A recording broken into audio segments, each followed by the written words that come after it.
Hello there. Hello. How are you? So pretty, even on camera, even in the middle of a Wednesday. Today's Wednesday.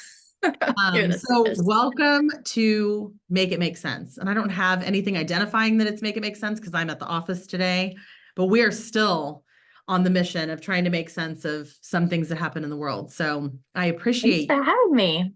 yeah, thanks for being here. So tell me who you are. Tell me your story.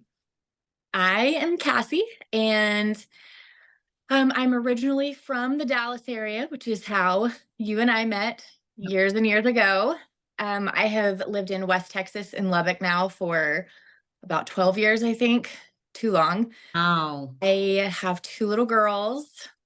I have two jobs. I am a single mom, work a yeah. full-time job, have part-time job, little side hustles as well. Um, And you are yeah. by far an influencer because I've been influenced by you. Um, Oh, Unfortunately, when I get influenced to buy clothing things, they don't look the same on me as they do on you. But I don't believe I that. don't hold you accountable to that. But what's your day job? I work in the accounting department for a tech company that's based out of Phoenix. Very cool. So, I mean, nothing to do with my degree. My degree was in exercise sports science.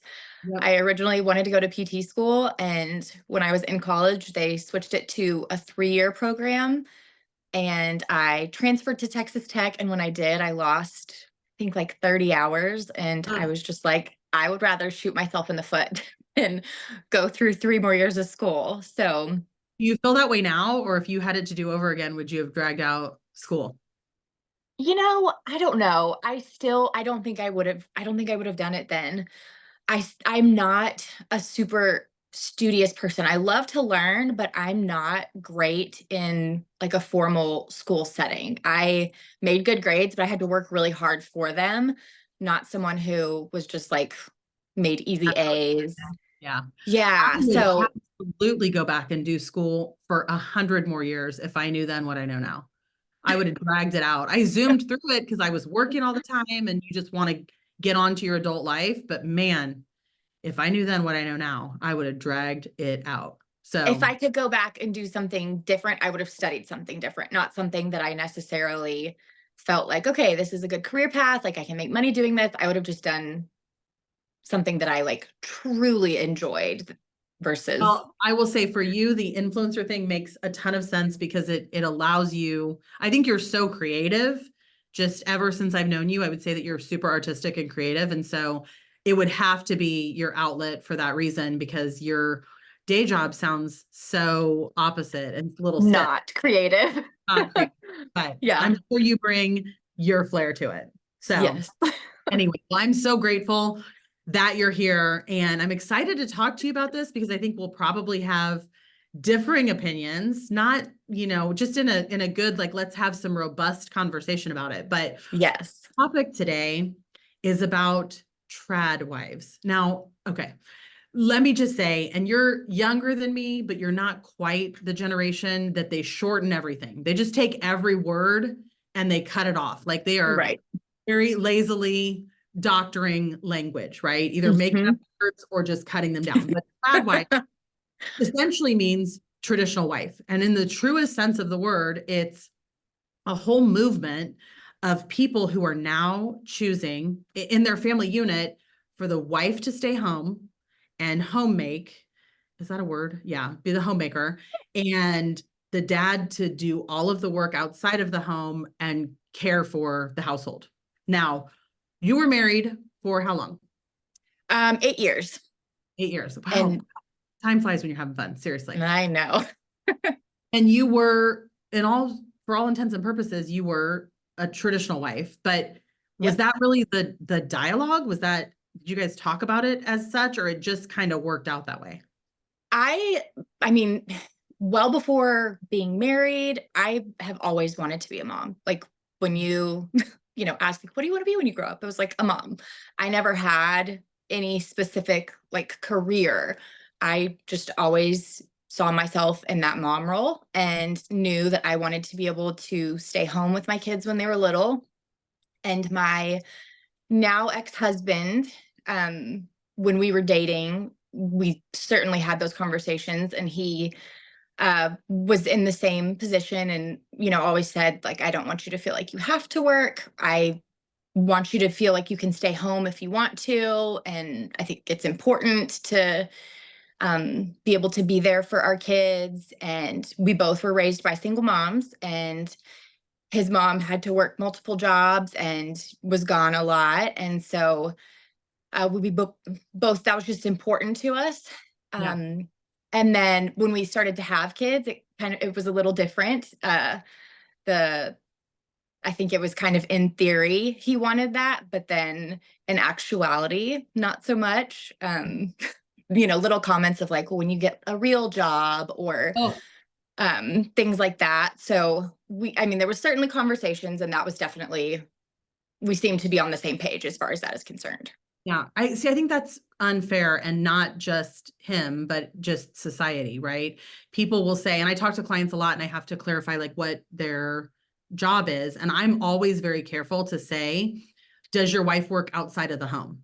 Because I am sorry, but it is a freaking job to stay home. If COVID taught me nothing else, truly, trying to homeschool and be home with my kids on a consistent basis for more than 3 months at a time, oh my gosh, it's a job. Like, absolutely. And I think that that's kind of unfair when people say, when you get a real job. I actually personally classify as stay at home being the job I can't do. It's the hard job, and I'm not cut out for it. So I work Mhm. outside the home. Yes. I think that's such a setup, right? And it's not just him. That's kind of how it's positioned in Yes. society, right? Yes. People even saying like, I'm just a stay-at-home mom, like, we want to kind of belittle that position.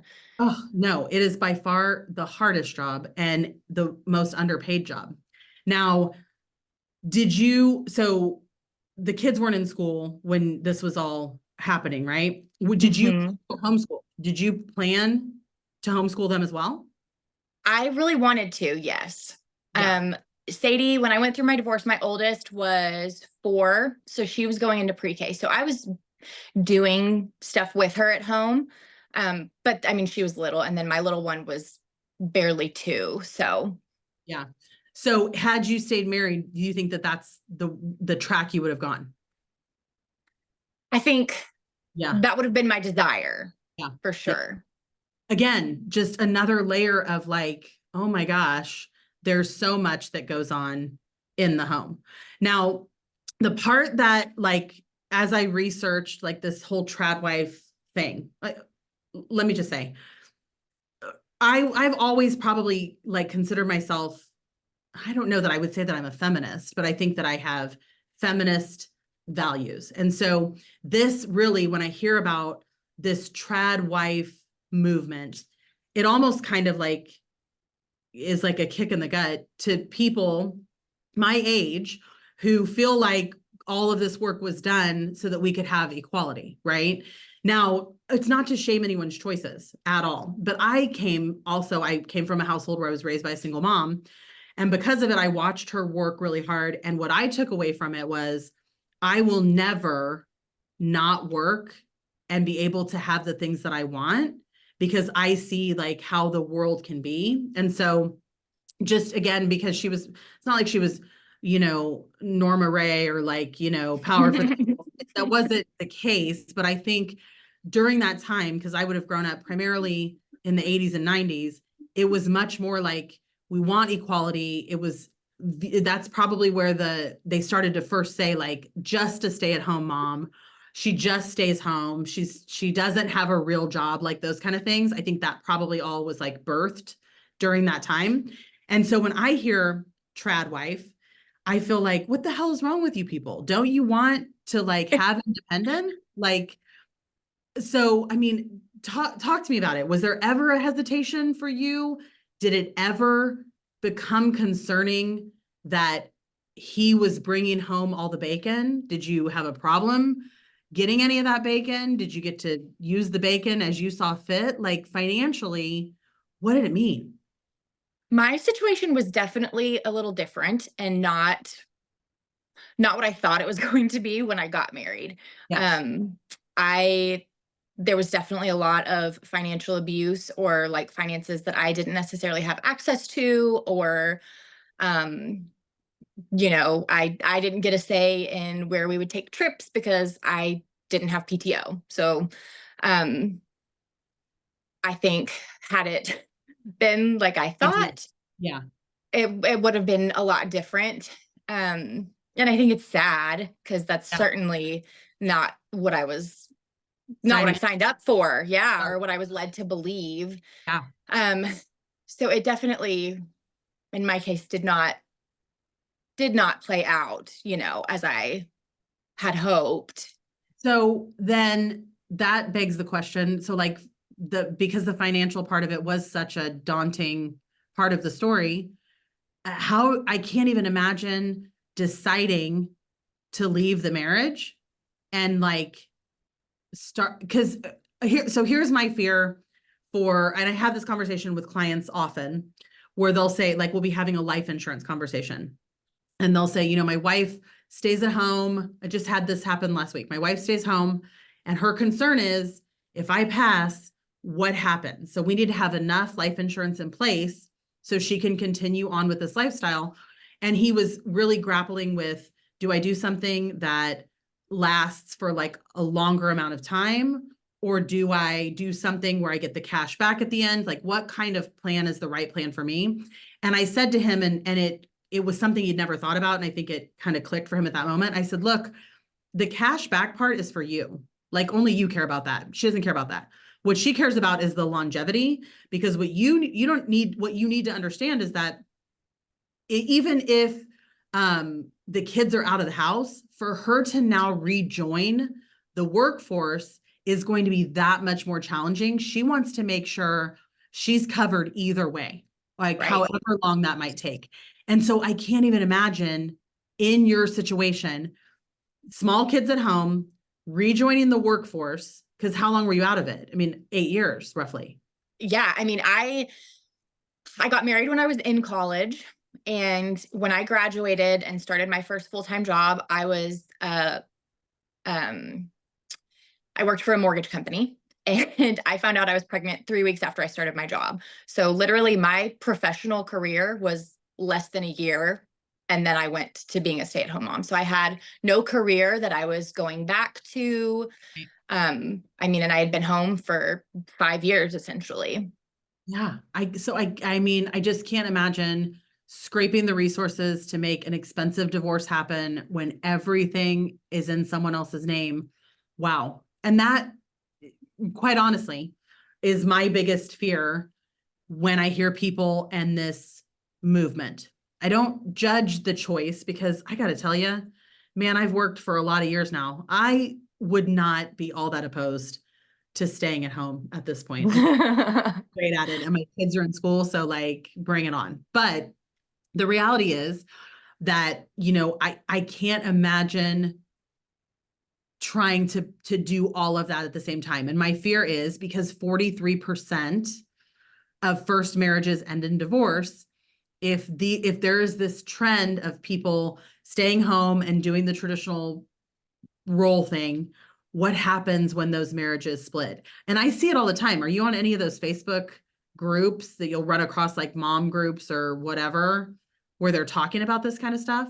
No, I honestly, I try and avoid all the things. Good for you. Good for you. It is like just, gives you a voyeuristic view into like what other people are dealing with.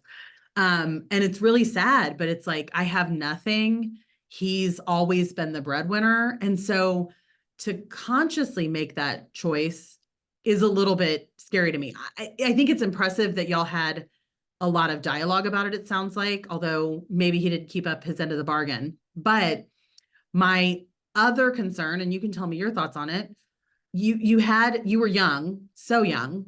You had this very idealistic view of how it would all shake out, and you were very in love and everything's great and we're going to be together forever, right? And so sometimes it seems to me that when we're young and we're a little bit more naive, we don't see the other side of this stuff.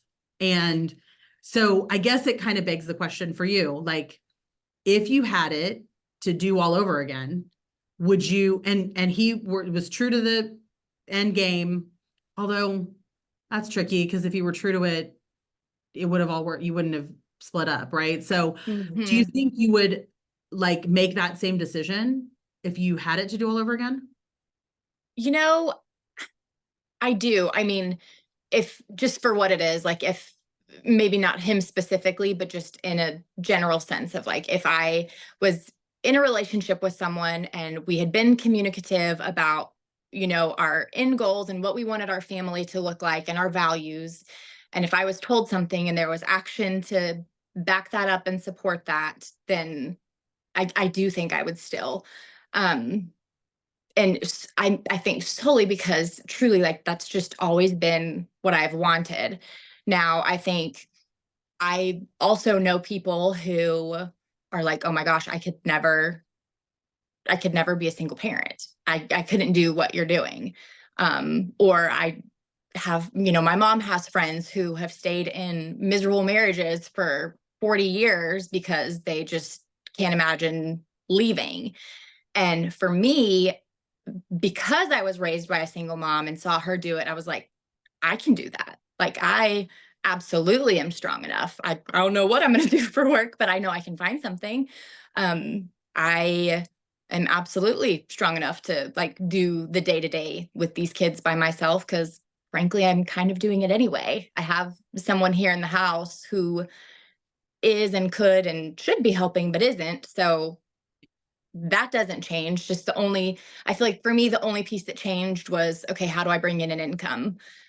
And which is obviously challenging. And especially when you don't have a career you're going back to and anything, you're basically looking at entry level work. But I just kind of felt like I can do it. So what Probably do some, you think? Go ahead, sorry. oh, probably just some blind confidence, some.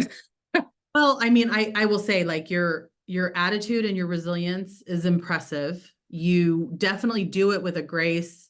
I mean, again, it's all via social media because you live too far away. Texas is so big. We live in the same state, Okay. but not close to each other at all. But you do it with a grace and it looks almost kind of effortless. And I think it is because you ever since I've known you, you're right. The goal was to be a mom. I'm glad that you had girls. Boys are super fun, but I'm glad that you had girls because I think there's something really cool about what the three of you have, and you can influence who they will become based on all of this. So Mhm. that begs the question, what does your conversation look like with them? What will you encourage them or influence them to do where this is concerned? Mm. You know, I That's so tricky because in one sense, I do think, um, for me, I think it's kind of like instinctual. And there are obviously like you can't just put a blanket statement. There's exceptions to every rule, but I think majority of the time, like women tend to be more nurturing. Like I didn't have to teach my daughters to love baby dolls; they just automatically loved them. Um, in the same way that like I don't have to teach a little boy to like playing outside and digging in the dirt. Like they, you know, and I think it's instinctual most of the time for men to want to provide and instinctual for women to want to nurture. And um, I think, I mean, we have conversations even now of like when you choose one thing, you unchoose something else. And so I think if you are choosing to stay home, then you need to know that you're unchoosing something else. You are unchoosing having that kind of protection for yourself of if things are to go south in my marriage, I have my career as my safety net. But then if you choose a career, then you are unchoosing being able to have that time with your children when they're small. And, it's kind of a trade-off, and I don't necessarily think that either one is wrong. I think it's just you have to have an awareness that you're making sacrifices either way. So what are you willing to sacrifice? And so now you're divorced how many years now? Um, 3 years. this month. Yeah. And a total powerhouse of just like, again, I'm amazed at how much you are able to get done in a day. You make the rest of us look kind of bad, but like, Mm. and I know that ultimately that is where your heart is like this. Do you, the stay at home and the be the homemaker, do you think now, even after having your own career and calling all the shots, you could get yourself back into that headspace simply? I don't know. And I think now that my kids are older and in school, it's a little bit different. Um, I don't, I mean, they're pretty well settled and they love their school. I love their school. I don't know that I would want to pull them out to homeschool or anything. Just they're thriving where they're at. Sure. Um, so if I did have the opportunity, I think, um, I, hmm, yeah, I don't know that I would necessarily. That's super tricky. Yeah. There, I mean, I think if anything, I would probably consider doing like a university model type situation for the kids where, they have like 2 days a week where they're going to school, 2 days where they can be home. Cause I do still think that there's so many valuable things and lessons even in the home to learn. And, um, Well, you what only about get, like besides them, what about you? Like how do you feel differently? Because just as it's important for the kids to go and be socialized, you're getting a different level with like like adult interaction and everything that you're doing that you were probably oftentimes felt like you were lacking. yes, Like you could, like when I spend too much time with just the kids, like if I don't talk about something adult, I can feel my yes, IQ dropping, right? yes, So like, how do you feel differently? Because that's the other part about all of this that I think can be a little bit scary. Dad goes out, has adult interaction, has other people that he's adulting with, and mom's at home, and it's TV or kids, and you start to lose like your identity, right? Because did you yes, feel like yes. you were only Cassie, mom of, or did you still feel like you had your own identity? No, I mean, because I don't feel like I was given the space or like allowed to, have an identity because Yeah. any hobbies or anything like that costs money and you're not bringing money in. So therefore, you don't get to spend the money. Um, but I think that I would say, as far as, you know, the trad wife culture and everything, I do think that is such a dangerous thing because to have your whole identity wrapped up in your children. And even as someone who that's all I've ever wanted to do, I also realized one day my kids are going to leave the house. Totally. And I I'm a person, I'm still a human and I have to have, things that are innately me. Otherwise, it's talk about an identity crisis when they do leave one day. Um, and I feel like now that I, am in charge of my finances and, can actually do that, I very much feel like myself. And that's kind of, my influencing thing. That's my little creative outlet. And it's something that I truly enjoy doing. And it's fun and it's for me. And it is, kind of encompasses all the things that I love. So I feel like I've definitely kind of found those things now, but absolutely agree. That can definitely be. And I feel like I see that pretty often of people are like, I'm they're just so wrapped up in their identity as a mom. I don't even know who I am anymore. I mean, Yeah. I would feel versions of that on a smaller scale, just like being home for a maternity leave, and that's just 6 consecutive weeks of just you and the baby, right? I mean, I actually stayed for 3 months each time, which is nothing, but was like twice as much as what was given. And so, Mhm. I think I could feel that in that short amount of time. So I can't imagine when it's years on end and just how you kind of lose yourself, and even just your kids getting older, my kids getting older, we've put so much into them that now there are times when they're gone. When they're gone with their dad, do you feel like, oh my God, it's way too quiet and I don't know what to do? And like, how do, right? So like, can you imagine fast forward if you had done all of that in your 40s, you had decided that the kids were out of the house now on doing their own things, and now you were going to start again, how much scarier that could be. And that's what so many of these people are positioning themselves to do. And like that part is a little bit like scary for me. And I think some of these trends are just that, they're trends, right? And I don't know how they come to be. And then people, they go viral on social media and then everybody's doing it and it's a movement, right? But I think like I hate to be the pessimist and think that so many of these marriages end in divorce, but like we're two people that are sitting here both divorced. And so it is a reality. And I think that in order for me to feel great about the trad wife movement, it would have to be like almost like contractual, that this amount of money goes into an account that she manages and she has this autonomy, and these days of the week he's in charge of the kids and she gets to, there would have to be so many more things that go into it. But I think it's a trend and it's fun and people are like, let's do it. And everything seems great when you're young, but it just might not be the reality. And so I do worry that feminism is taking a bit of a hit with this one. And I think it's kind of, people are unknowingly, because they haven't put all the thought into it, entering themselves into a situation that could really set us back. If really the divorce rate stays at 43%, there's enough people that this happens to. There are all of these women that have to rejoin the workforce and it's harder now. That scares me.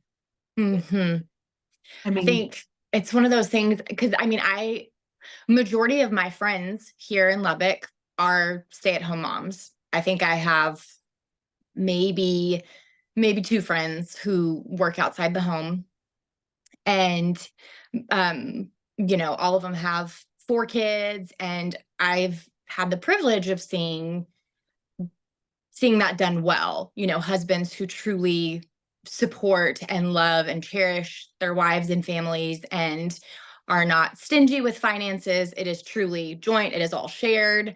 I think it is so tricky though, and requires such good communication. And I feel like it's ultimately like that's a heart issue, right? Like, especially when it comes to finances, like where your heart is, if it's like, that's mine, like this is, versus being open-handed and like, no, we're a family. Like I chose to marry you. And, if it's something that's been agreed upon, then, like you're still a human. And I think even realizing the jobs that a mom does, people pay house cleaners. That's a paid position. People pay to have someone cook meals. That's a paid position. People pay nannies. That's a paid position. And so all of those things, while you may not be bringing in a paycheck, you're also saving your family from those expenditures at the same time. And especially for a lot of women like myself, who maybe I didn't have a high dollar career, it wouldn't have even made sense really for me to go back to work because daycare is so expensive, and don't have family near to help with childcare and stuff. So I do think it definitely, I 100% see what you're saying. And I think that I think it can be done just because I've seen it. And now being like mid-30s, these are friends who've like made it past that 10-year mark. And that's not to say that something can't happen later down the road, but I think conditions have to be perfect. Well, yes, or just it requires a level of communication. I don't know how much these people are talking that are doing this, but I know that it would take you would have to be able to talk about all the uncomfortable parts of it. And that's what we don't as a society do well. We like, especially when you're in that romantic, like it's the honeymoon phase. We're just newlyweds. We're, like it's all new and it's all roses and unicorns and rainbows. We don't necessarily talk well about the unfortunate parts that could be, right? Like look at how even to date, how uncomfortable the conversation about a prenuptial agreement is. Like that has been around for a million years now. And in so many instances, it makes so much sense, but it still has such a negative connotation. We can't get past that, let alone talk about, well, I need to have this separate finance. I need to have this autonomy. So I think it takes such a level of communication in order for it to work, to be able to see all the possible outcomes. And that's Mm-hmm. where I just think people potentially, and maybe not all, like, again, this is not blanket, but I would imagine a lot of them are like, yeah, let's do this. And they're not really having the Right. conversation that it would take. Now, Mm-hmm. the internet says this has been a trend since 2016. So that sounds like a long time to me, that I didn't realize this was like a movement. And maybe TikTok happened and now it's like everybody's talking about it. But I, it's such a, I see it more now. They're in my career. I work with some younger people, and they have this sort of arrangement in their lives. And again, to each his own. Like, I have no dog in the fight, but I find that I have like this kind of adverse reaction to it, because I'm like, what?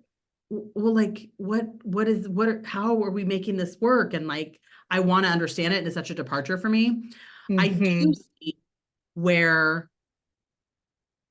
people could enter into this because of the financial gain of, it's so expensive. I mean, I don't even know what daycare costs these days. It was easily, $300-400 a week for them to go to a private school when I was a kid. So I imagine it's more. So Yeah.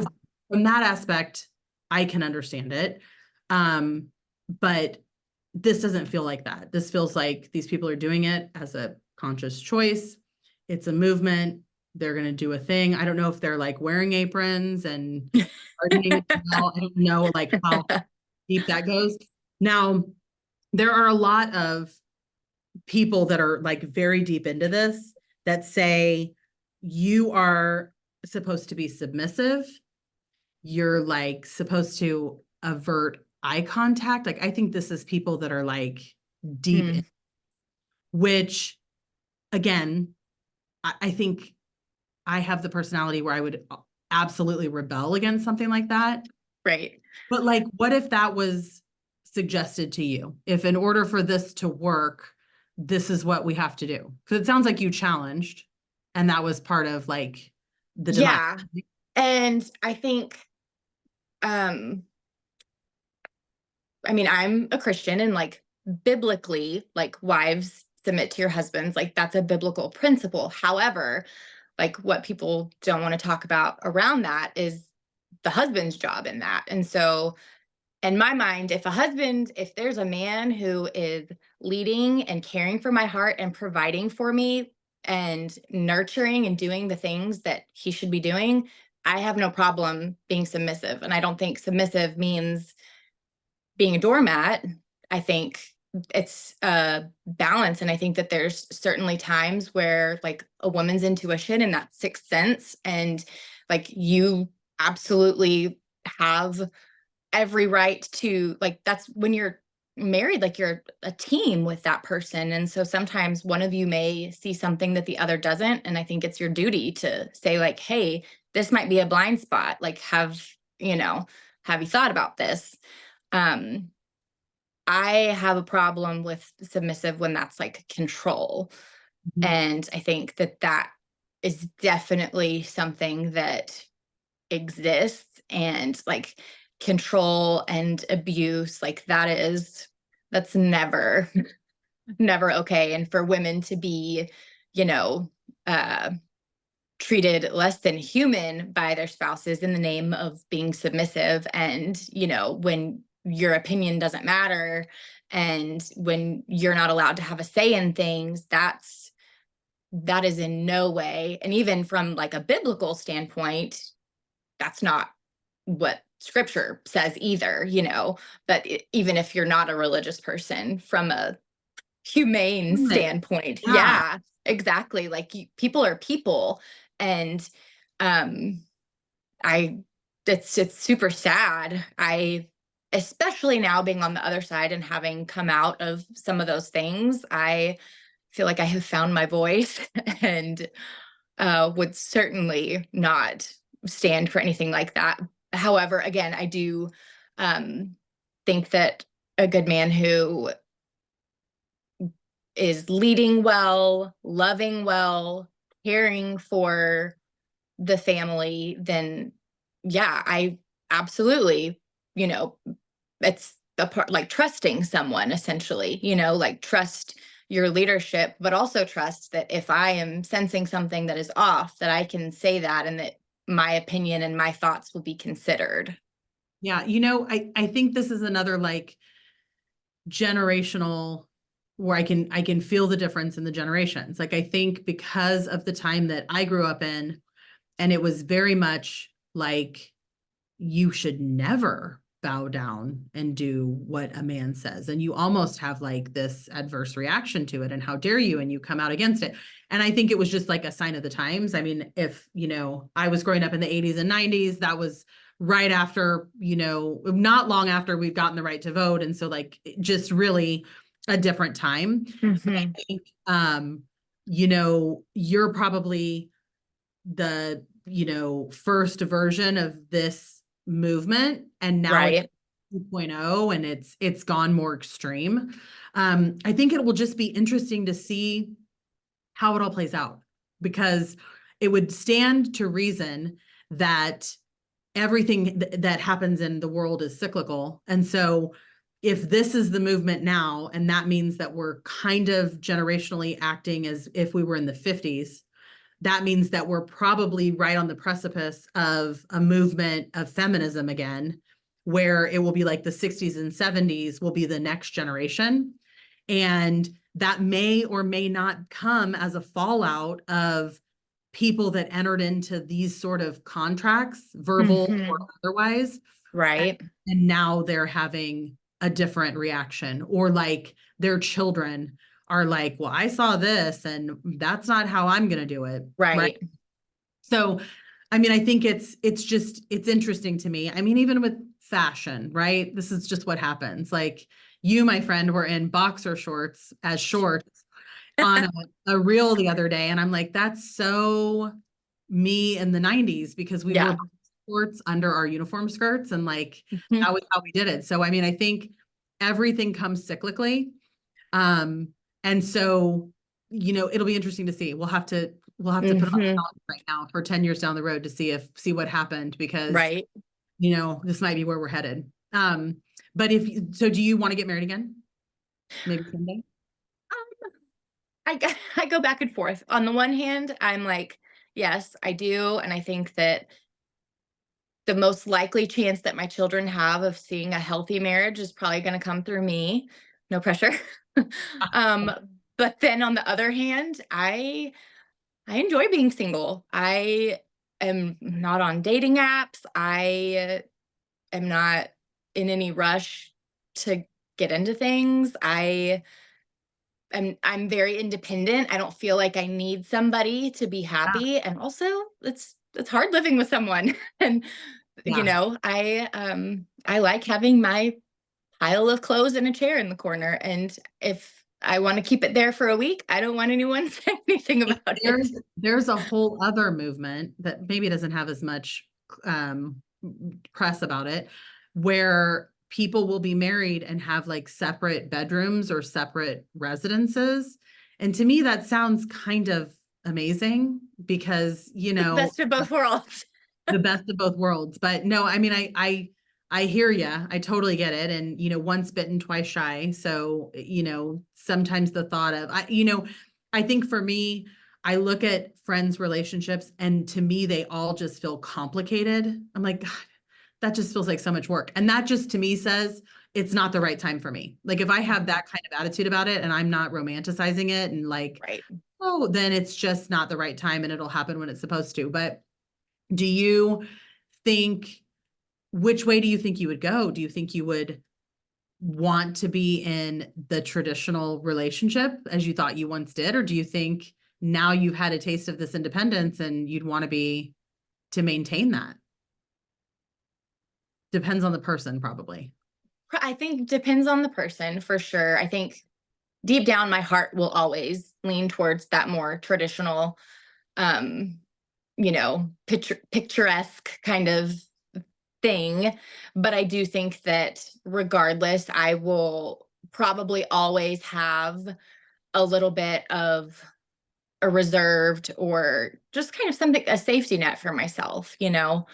Yeah. I don't know that I would ever fully just like drop everything and allow someone to like fully financially support. And it would have to be a very unique and special circumstance, I feel like, for that to happen.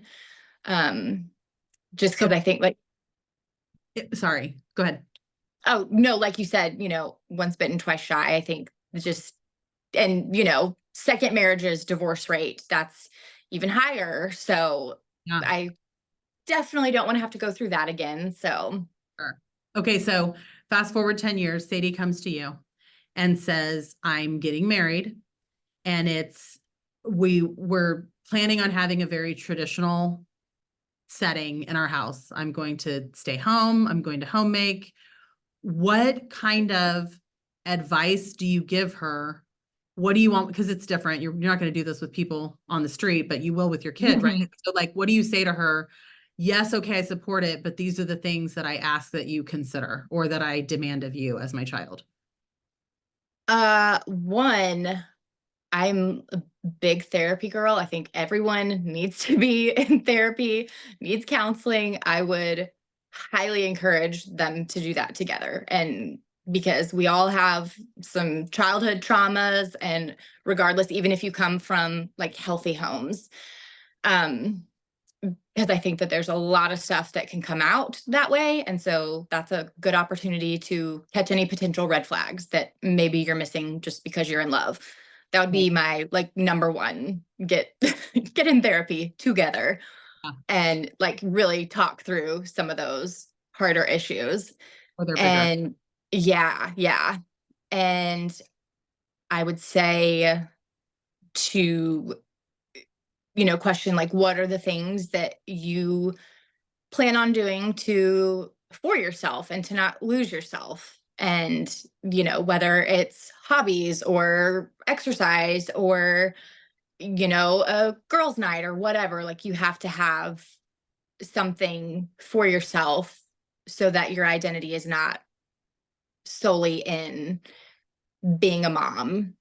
Right. I feel like those would be my like two Nothing two around big. finances. You would not say anything around about the finance part of it.